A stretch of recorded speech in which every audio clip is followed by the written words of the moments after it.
basically for this trolley, our next stop from here is at Balboa Park. Balboa Park, home of the San Diego Zoo, 17 museums, 6 gardens, and 1,400 acres in size. I do have some general safety announcements here on the trolley itself, but for now, I got a celebrity friend to do it for me. Hello, sweetheart. Of all the tours in all the world, you had to walk into mine. I just want to clue you in some dangerous situations. Now lay low and stay in your seat, and keep your mitts and mugs inside, see? Smoking is bad news, and so are dames and drinking, so don't mess with them.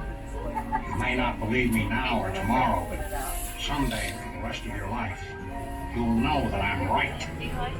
Alrighty, a special thank you to Humphrey Bogart for some wise words of wisdom. Sadly, not actually Humphrey himself, rather a well-known impressionist in the name of Rich Little. Now, to continue on the storyline here, so we ended the narration with the two builders, Babcock and Story, who built the Hotel del Coronado in the year of 1888. They grand opened it. Now, this was still the economic boom of San Diego at the time, but they kind of were a little late to the boom. They, in fact, were so late, they only lasted owning the hotel for about 1 year. 1 year total, they got to own the lovely Hotel Del, and then they were going bankrupt because they no longer could afford the Hotel Del Coronado. Now, they had to sell it to a new owner. The new owner was from San Francisco. His name is John Spreckles. If you recognize the last name, he was well, at least his father, at least, was the owner of Spreckles Sugar Company out of Hawaii. Also, Spreckles Dairy was his father, too. John Spreckles was more of a monopoly guy. He kind of owned various other smaller businesses and bigger businesses throughout California. He mostly lived in San Francisco, but he came down to San Diego in '89 during the crash, and he was basically buying up all kinds of land during that time. Basically, long story short, he bought up the water companies, the electric companies, the trolley transportation company. He even owned the Arizona Pacific Railroad as well. So some pretty major money-making business opportunities. He also wanted to buy the Hotel del Coronado. Now, he got a pretty good steal for this, too. It cost $1 million to build the building in the first place, but he only got it for $500,000. Basically half the price for what the thing was even built for. And he also owned other things in Coronado, just like San Diego. Here in Coronado, he also owned the water company, the electric company, the trolley transportation company on Orange Avenue, and also he owned North Island, the 1,000 acres of land right on the coast of Coronado, which also got him in trouble with the U.S. Navy. Now, I'll get into that story when we get to San Diego, but for now, we're just about to cross the Coronado Bay Bridge for the last time on this trolley, for the last time, as we're rounding up the rest of our city. Now, the views on your left-hand side will be a view of San Diego City skyline. Your right-hand side will be a view of the Navy base of 32nd Street. Also, the view on the right, you will see in the distance Mexico, Tijuana's mainland, and you will also see the Navy SEAL base on the right as well. It'll be the first piece of land you'll see on the right from the bridge. It's a little strip, a little rectangular piece of land near the bridge on the right. That's where we train the Navy SEALs. Now, I'm going to hop off the microphone so you guys can enjoy the views. It's going to get a little loud, windy, and cold. It's about 250 feet above the San Diego harbor at 50 miles an hour. I will see you in San Diego, but for now, we're going to head across the bridge. Definitely get those cameras ready. And again, for your safety, it is paramount.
So to continue on that little cliffhanger of a story, basically we ended off with John Spreckles pretty much owning everything. If it wasn't worth owning, he wouldn't pretty much own it.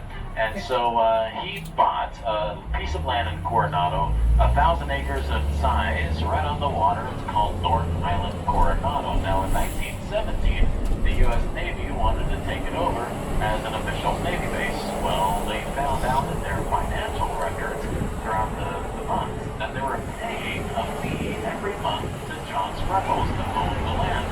Well, basically they're paying rent, and the Navy didn't like that very much. So instead of asking if they could buy it outright, they decided to send a letter to Spreckles stating they're taking it by eminent domain. Well, John Spreckles didn't like that very much, so he sent them a letter in response and said, well, I think what you meant to say is you're going to purchase my property for the worth of the land. It's $30,000 right now in 1917, so you can pay me every single penny, and you can now own the land if you want to. You don't steal property from the citizens of this country. And the Navy said, oh, that's cute. Yeah, we're taking the land. And so John Spreckles said, all right, that's fine. So I'm suing you. So he sued the Navy, took the Navy to court. And he sued them for stealing his property. Now, what did he sue for? He sued for the worth of the land. Not $30,000, but the worth of the land. Why? Because if you put a price figure on it, no matter how long the court cases last, it's going to be the same price. But we're talking about real estate here, waterfront property. So if the court cases take a long time, if you sue for the worth of the land, then it can rise in price or it can lower in price depending on the time. So he sued for the worth of the land, and, well, long story short, the court case battles took 3 years until California Supreme Court finally sided in favor of John Spreckles. The Navy must pay the worth of the land. Well, in order to figure out what the worth is in 1920, another economic move, by the way, for Southern California, the 20s was a party, and so the court sent over a land estimator, and they estimated the worth of North Island to be about $5 million. John Spreckles gets every penny of $5 million. They could have gotten the land for $30,000, but they wanted to play hardball. The Navy has to pay $5 million. So that's exactly the story of John Spreckles, and of course, he was sitting pretty after that. Now, coming up here is Balboa Park. Now, there is a building here. There's only one building in Balboa Park that is completely run down. You can't even go into it. But the story behind it is rather funny and also interesting. You kind of can see it on your left-hand side. It's behind all the trees and grass and cars. It is a building that is all green in color. It is called the Starlight Bowl. It is an outdoor theater, and it was built in 1935.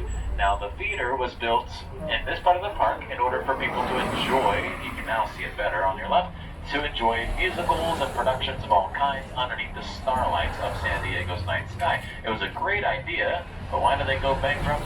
Well, the location they built it in is underneath the flight path of Lindbergh Field Airport, and so airplanes would fly overhead very, very often. Now, in the 30s, 40s, and 50s, that's fine. You know, propeller planes weren't so loud. But in the late 50s, 60s, 70s, and well, now we got jet engines, so things are going to go a little downhill.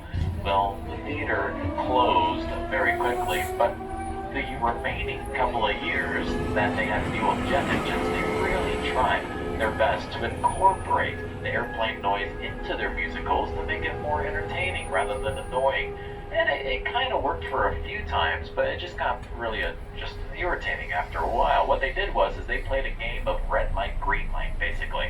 They sent a crew member in the back of the audience with a light, kind of like the street lights here. It was yellow, green, and red, and so they would flash lights over towards the cast on stage. They would look out in the distance beyond the cast, or the audience, and they would see if it's a green light, yellow light, red light. Green light meant that there's no planes, you can continue performing. Yellow light meant there's an airplane coming, watch out. And a red light meant everyone paused. It was like someone pressed pause on a movie. Everyone froze on stage. In mid-sentence, mid-song, mid-step, mid-dance. You froze, and then you waited for the green light. And so if you went to go and see Oklahoma, it would have kind of sounded like this. Yellow light, red light,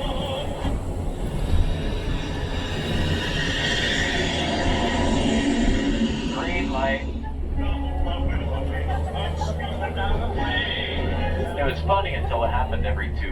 Every 2 minutes. Yeah. And they went bankrupt real quick.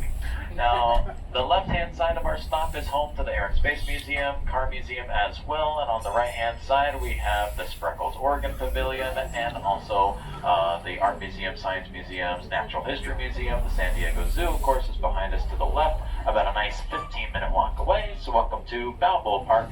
Last trolley will be at 4:20 p.m. 4:20 p.m. will be the last trolley for anyone that wants to hop off in Balboa Park. One second.